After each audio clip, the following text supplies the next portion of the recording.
আসসালামু আলাইকুম ওরহমতুল্লাহি বারাকাতুহু। সুপ্রিয় দর্শক শ্রোতাবৃন্দ, আজকে সমস্ত রমজান মাসের যে সমস্ত দিনী ভাই ও বন্ধুরা রোজা শুরু করেছেন এবং রমজান মাসে রোজা রাখছেন, অনেকেই আছে যারা রমজান মাস যাওয়ার পরে অর্থাৎ রমজান মাস শেষ হয়ে গেলে তারা কিন্তু আর নামাজে থাকেন না বা নামাজ পড়েন না। এটা একটা বড় ধরনের ভুল এবং বড় অপরাধ। কেননা আল্লাহ সুবহানাহু ওয়া তাআলা আমাদেরকে সৃষ্টি করেছেন ইবাদত করার জন্য। আল্লাহ তাআলা বলছেন পবিত্র কুরআন সূরা জারিয়াত সূরা নম্বর 51 আয়াত নম্বর 56, ওমা খালাকতুল জিন্না ওয়াল ইনসা ইল্লা লিয়াবুদুন। পৃথিবীতে মানুষ ও জিন জাতিকে আমি সৃষ্টি করেছি একটিমাত্র উদ্দেশ্যে, যেন তারা আমার ইবাদত করে, আমার বান্দারা আমার ইবাদত করে। তাহলে আমরা যদি ইবাদত বলতে এখন আমরা শুধু রমজান মাসে নামাজ পড়ছি, রমজান মাসে নামাজ পড়ছি, রোজা করছি, রমজান মাস বিদায় নিচ্ছে, আমরাও বিদায় নিচ্ছি, এটা করলে হবে না। অন্যত্র রাসূলুল্লাহ সাল্লাল্লাহু আলাইহি ওয়াসাল্লাম বলছেন, বাইনাল আবদি ওয়া বাইনাশ শিরকি ওয়াল কুফরি তারকুস সালাহ।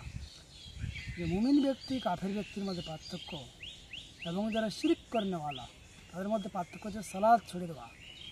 এবং সাহাবীগণ কোনো কিছু পরিত্যাগ করে দিলে, কোনো ইবাদত ছেড়ে দিলে তারা কাফের মনে করতেন না। একমাত্র ইবাদত সেটা হচ্ছে সালাত বা নামাজ ছেড়ে দিলে। তাহলে আমরা কেন শুধুমাত্র রমজান মাসে নামাজ পড়বো, রোজা করব, আর বাকি মাসে নামাজ পড়বো না? এটা করলে হবে না। রমজান মাসে রোজা রাখছেন, নামাজ পড়ছেন, খুব ভালো কথা। রমজান মাস যাওয়ার পরেও আপনি যতই ব্যস্ত থাকুন, যতই গুনাহের মধ্যে লিপ্ত থাকুন, বিড়ি খান, সিগারেট খান, বিভিন্ন নেশার সঙ্গে, হারাম কাজের সঙ্গে যুক্ত আছেন, তারপরে আপনাকে 5 ওয়াক্ত নামাজ আদায় করতেই হবে। আপনাকে এক সময় সেই পাপ কাজ থেকে আপনাকে নামাজ বিরত রাখবে।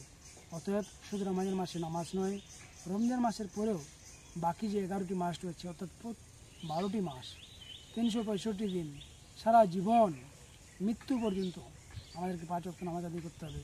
আল্লাহ সুবহানাহু সকলকে যে আমলটি করার তৌফিক দান করেন, সকলে বলি আল্লাহুম্মা আমিন। আসসালামু আলাইকুম ওয়া রাহমাতুল্লাহি ওয়া বারাকাতুহু।